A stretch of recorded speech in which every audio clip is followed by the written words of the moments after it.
Imagine this: you're a 12-year-old boy in a quiet Bulgarian village, sometime in the year 1550. The morning mist settles thick across the valley as you help your father guide the sheep through dewy pastures. The gentle clinking of the bells around their necks is a sound you've always known. It means peace, rhythm, routine. In the kitchen, your mother is preparing breakfast, fresh bread and warm goat's milk that feels like home. And then it comes, a thunderous rumble of hooves on stone. Your father stiffens, his face draining of color. Your mother drops the clay jug in her hands, and it explodes against the floor. Everyone in the village knows what that sound means. The Sultan's collectors have arrived. From behind a cart, you watch the Ottomans dismount. Their robes are elegant, untouched by the long ride. They carry scrolls, lists, and an unreadable expression, the eyes of men selecting animals, not children. When one of them points directly at you, your mother collapses, pleading in a language they don't even pretend to understand. Your father doesn't move. He knows resistance means death for everyone. They tell you this is an honor, that you'll serve the Sultan, that you might rise to greatness. But as the cart begins to pull away, all you can hear are your mother's cries dissolving into the distance. You will never see her again. And this is how your new life begins, not as a prince, but as a prisoner. A ghulam, or palace boy, bound for the heart of the world's most powerful empire. And nothing that lies ahead can prepare you for what's coming behind those palace walls. The march to Istanbul is your first taste of systematic cruelty. Dozens of boys, some younger than you, are herded together. You walk for weeks, over harsh terrain, in the cold, in rain, in hunger. You sleep in the open, when you sleep at all. The weak are discarded. A twisted version of natural selection decides who arrives in the capital. Only the strongest, cleverest, or most adaptable will survive. Beside you, a boy named Nikos, perhaps 14, whispers that he's from a Greek fishing village. He tells you that his name, like yours, will soon be taken. On the third night, he tries to run. They catch him. He's beaten in front of everyone. You can't block out his screams. Lesson 1. Escape is impossible. Lesson 2. Resistance is pointless. When you finally glimpse the skyline of Istanbul, the soaring minarets, the domes of Hagia Sophia, the sprawl of the palace, you feel nothing like awe. Only dread. This place is beautiful, yes. But it also feels like a coffin. Upon arrival, you're sorted, inspected like livestock. Teeth checked, limbs measured, skin examined for marks, intelligence tested. The pretty and bright ones are separated. The strong may become soldiers, janissaries. But the most promising, they go into palace service. That's you. You're taken into the walls of Topkapi Palace, into a place called the Endron, a royal school known for producing some of the empire's greatest minds. But behind the polished floors and gilded learning is a far darker truth. The ones who smile at your potential aren't mentors. They are predators. They call it a school. The Endron. A place of elite education, unmatched anywhere in the world. They tell you you're lucky, selected for your intelligence, your beauty, your potential. But what they don't say is that the Endron is also a machine, finely tuned over generations, designed to erase the boy you were and manufacture a new being, loyal, useful, silent. The first night is the worst. You're escorted into a dormitory, rows of narrow beds lined with stiff silk sheets that feel more like shackles than comfort. Boys cry into their pillows, whisper in languages you don't yet understand, cling to each other or pray silently. One holds a crude wooden cross under his blanket. By dawn, it will be confiscated, as yours was. They tell you that your name is now Mehmet. They say it with such certainty, as if you never had another. You're ordered to convert to Islam in a formal ceremony filled with flowers and chanting and ceremonial robes. But there's no choice. Not really. You repeat the words. You bow when they tell you to. On the outside, you're being remade. On the inside, you're trying to preserve something, anything, that still feels like you. Education here is comprehensive. You're taught Arabic, Persian, and Ottoman Turkish. You study literature, geometry, astronomy, law. You learn calligraphy, music, and swordsmanship. But none of this is truly for you. It's not education to liberate, it's education to control. Everything is structured to mold you into the perfect imperial tool. But worse than the academic rigor is what goes unspoken. Older students begin to approach you with unsettling familiarity. One of them, Ahmet, comes to your bed one night. He's been in the system for years. His smile is smooth, practiced. "You're new," he says. "I can help you. I have influence with the tutors. I can keep others away from you." You freeze. He places a hand on your shoulder. His tone turns quiet, not threatening, exactly, but heavy with implication. "In return, you'll show gratitude. That's how this place works. You give, you get. We keep it between us. This is your first real test, and there are no good answers. Refuse, and you risk everything: punishments, isolation, failure. Accept, and you give up something that can never be restored."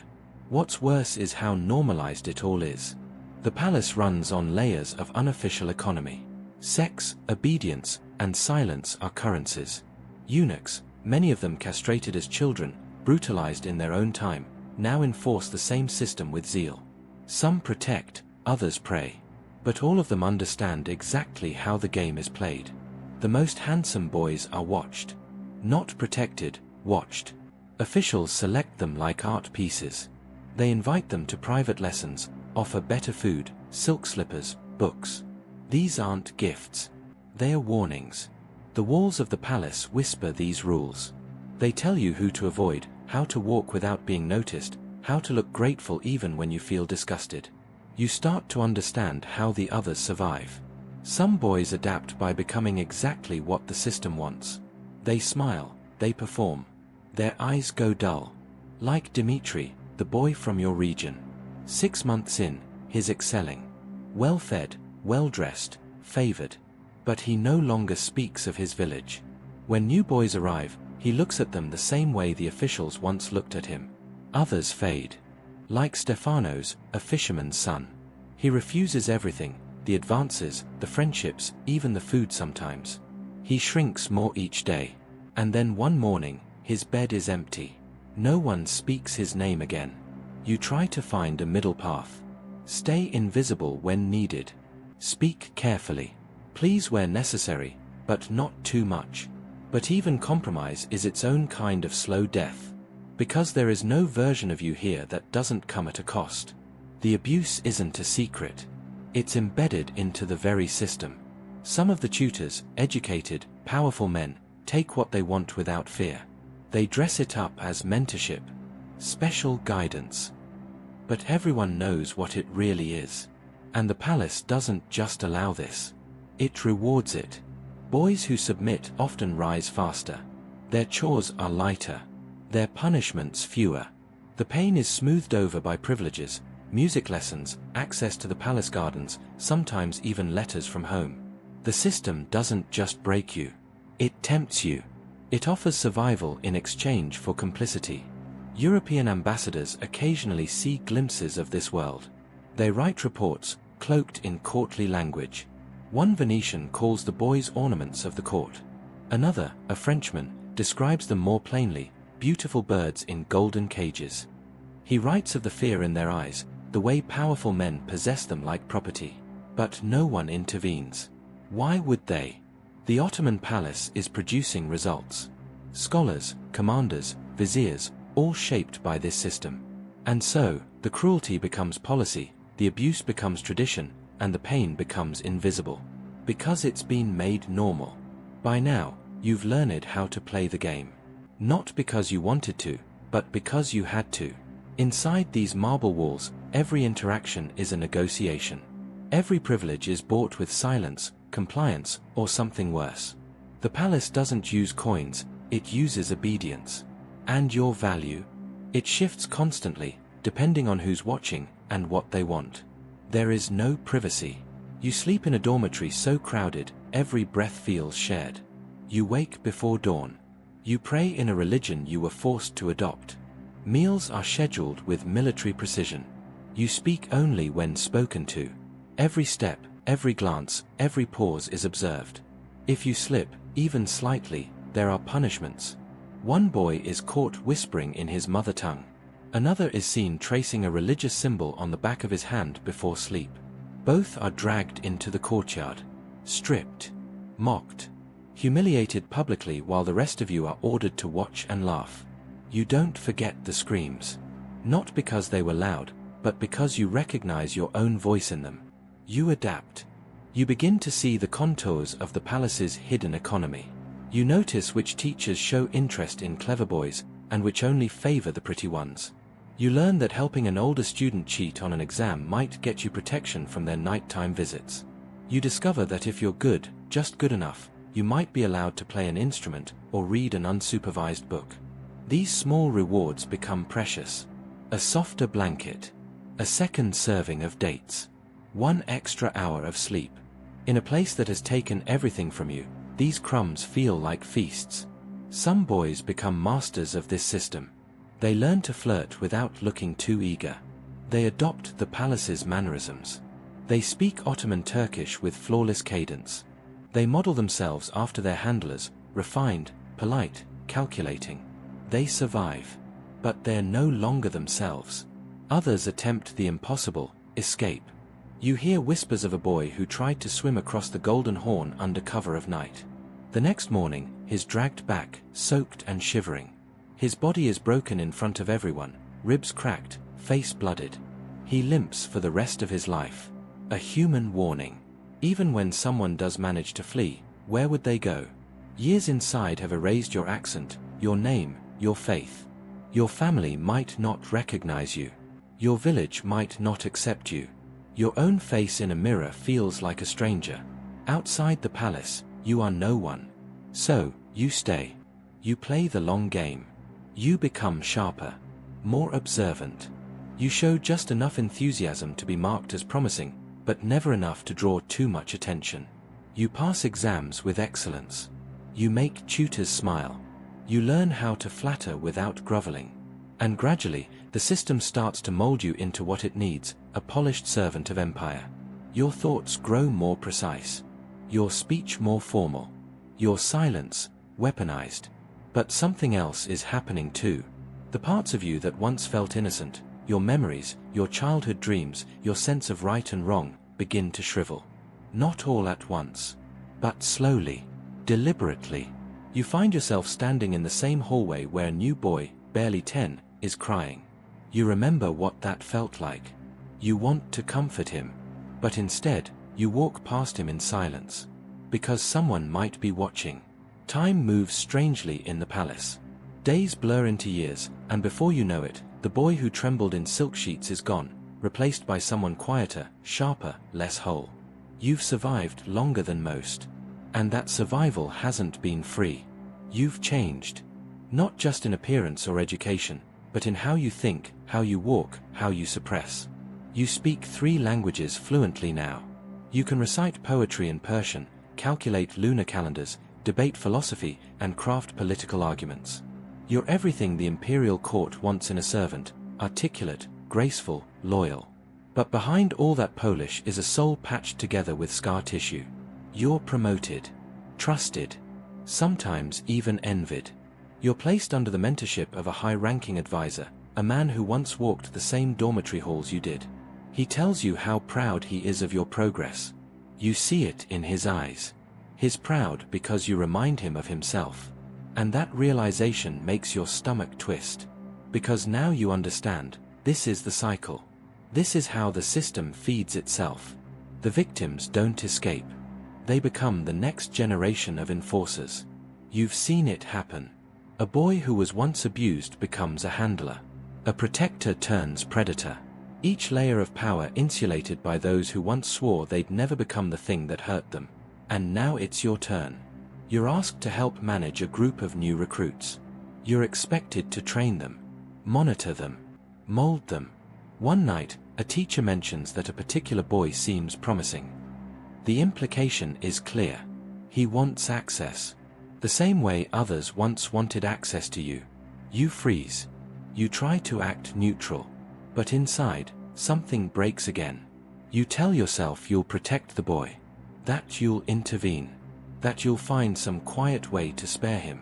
But you also know how fragile your position is, how easy it would be for someone above you to crush your influence and undo everything you've built just because you said no. This is the real test. Not whether you can survive, but whether you can survive without becoming the very thing you once feared. Some nights you walk through the silent corridors of the palace, past towering arches and polished tile floors, and you hear the faint echo of boys' footsteps, ones long gone. Ghosts of children who never had a chance. You wonder if you've become one of them, or if you're still trying to resist their fate. But most of the time, you don't have time to wonder. You're too busy managing appearances. Too busy excelling. Too busy surviving. Eventually, your graduation approaches, a ceremony called CKMA, where you leave palace training and enter official service. It's a grand affair. There's music, food, pageantry. Everyone smiles. You don't.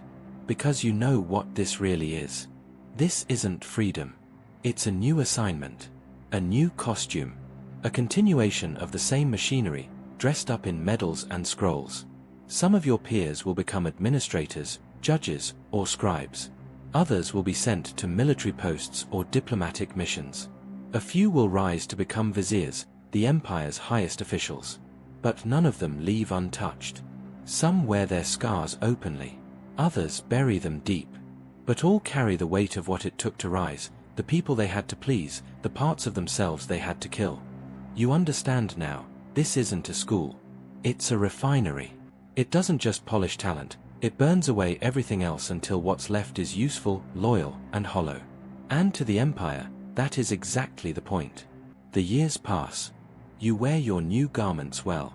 Outwardly, you are a success, a servant of empire, an educated man, a symbol of what the palace can produce.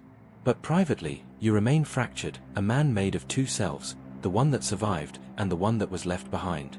Your new role may offer power, land, wealth, influence. But the empire never truly lets go. It expects your loyalty, your silence, and sometimes your complicity. You discover that even outside the palace, the patterns continue. Officials still trade favors in dark rooms. Superiors still show undue attention to the next generation of promising boys. The same warped expectations shape your new world. And once again, you must decide, participate, or vanish. Many graduates of the palace make that choice quietly. They perpetuate the system, perhaps convincing themselves it's no longer as cruel. That it's different now. That they're just doing their job. And so the cycle endures. You remember what one court historian once wrote, a polished sentence designed to justify the pain. The palace school demands great sacrifices, but from this crucible emerge the empire's finest. A crucible. A fire that burns away the soul in exchange for brilliance. But you know better. Because you lived it. You remember the boy stripped of his name, the prayers whispered into pillows, the threats behind smiles, the choices no child should ever face. You remember the tears. The silence. The constant calculation of how much of yourself to give away, and how much to keep buried, just to stay alive. The palace itself still stands, topcap, the pride of imperial architecture. Tourists now wander its corridors. They admire the carvings, the porcelain, the domed ceilings. Guides speak of strategy, legacy, conquest. But the rooms remain silent about their darker truths. No one talks about the systematic erasure of childhood, the cycles of exploitation hidden in plain sight. The museum plaques don't mention the boys who died trying to escape, or the ones who lived by surrendering the last traces of their past. You can walk through those marble halls today and see the bedchambers, the schoolrooms, the courtyards, but you will not hear the sobbing, the footsteps at midnight, or the whispered negotiations of terrified children. Those echoes live only in memory. Or not even that, because most of the boys are nameless. Forgotten by history. But their ghosts are real. They linger in the polished floors. In the perfect geometry of tiled mosaics. In the silence that clings to every ornate doorway. You were one of them. And though you survived, you carry what the empire taught you, that power is built on sacrifice, not of the mighty, but of the voiceless. That beauty often masks cruelty. That every golden age is paid for in quiet suffering. And perhaps the most terrifying lesson of all, that cruelty, when systematized and normalized, doesn't need to hide. It simply becomes tradition. So when the historians write of the grandeur of the Ottoman court, of its vision, its architecture, its reach, remember the price. Remember the boys who were taken, reshaped, and erased. Remember the child you once were, before the palace claimed you. Because the true legacy of empire doesn't live only in monuments. It lives in what those monuments refuse to say.